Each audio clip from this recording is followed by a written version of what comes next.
Nesta videoaula abordamos como construir cilindros e cones na janela de visualização 3D do GeoGebra. Vamos iniciar construindo um cilindro a partir de 2 pontos e da medida do seu raio. Então, para isso, eu vou clicar na ferramenta Cilindro. Como você pode observar, a ajuda da ferramenta diz: selecione 2 pontos, depois especifique o raio. Então, o primeiro ponto, eu vou clicar aqui no ponto 0, 1, 0. O segundo ponto, eu vou clicar no ponto 0, 5, 0. Agora aparece essa caixa e solicita a medida do raio. Vou digitar aqui 2. Ok. Foi construído um cilindro e eu posso modificar as coordenadas dos pontos A e B. Suponha que eu queira colocar esse cilindro na direção do eixo Z. Colocar sua base de tal forma que o eixo Z fique perpendicular a ela. Então eu clico no ponto B e vou movimentá-lo. Note, eu não consigo colocar o cilindro de tal forma que ele fique na vertical, ou que ele fique com a base em que o eixo Z é perpendicular a ela. Então, para conseguir esse resultado, eu vou fazer o seguinte: dou 2 cliques no ponto A e vou modificar as suas coordenadas para 0, 0, 0. Teclo Enter. Dou 2 cliques no ponto B e vou modificar as suas coordenadas para 0,0,4.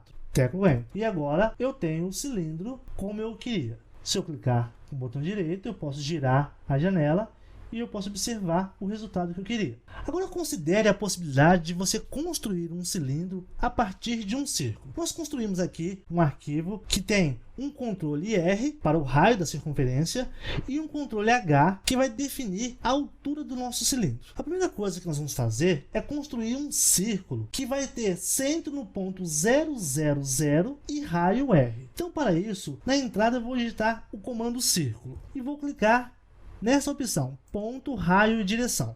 O ponto, que é o centro do meu círculo, vai ser 0,0,0. Teclo Tab. O raio vai ser R minúsculo, que é o controle deslizante pré-construído. Teclo Tab. E a direção, o eixo Z. Como que eu entro com esse parâmetro? Eu vou digitar eixo e em maiúsculo Z. Teclo Enter. Como a gente pode observar, o círculo tem uma representação na janela 3D e na janela plana, na janela de visualização. Se eu modificar o tamanho do raio, essas duas representações são alteradas. Suponha que eu construa um círculo na direção do eixo Y. Por exemplo, eu vou digitar aqui círculo, a mesma sintaxe, só que agora eu vou modificar o ponto para 0, 0, 3. O mesmo raio, R, só que a direção eu vou escrever eixo Y. Teclo Enter. Então, como a gente pode observar na janela 3D, eu obtive um círculo cujo eixo verde ou eixo Y é ortogonal a ele. Então agora eu vou ocultar esse segundo círculo e vou trabalhar somente com o primeiro.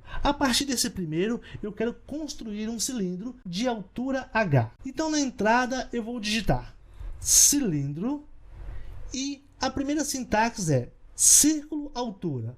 O círculo tem nome C, então teclo C, teclo Tab e a altura é o controle H, teclo H, teclo Enter. Vou modificar aqui a visualização e agora eu vou modificar a altura. E assim a gente obtém um cilindro onde a gente pode especificar tanto a medida do raio quanto a medida da sua altura. Eu vou fazer o seguinte: eu vou ocultar este cilindro e vou construir, usando a mesma estrutura, um cone. Então eu vou ocultar aqui a superfície e, como você pode observar, a base superior, que é uma cônica, não foi ocultada. Então, para ocultá-la, eu clico em E. A partir então do círculo C, eu vou construir agora um cone. Na entrada eu vou digitar cone. Na primeira sintaxe eu vou digitar o nome do círculo, que é C, e a altura, que é H. Teclo Enter. E agora a gente pode observar aqui na janela 3D o resultado. E eu modifico a altura e modifico o raio.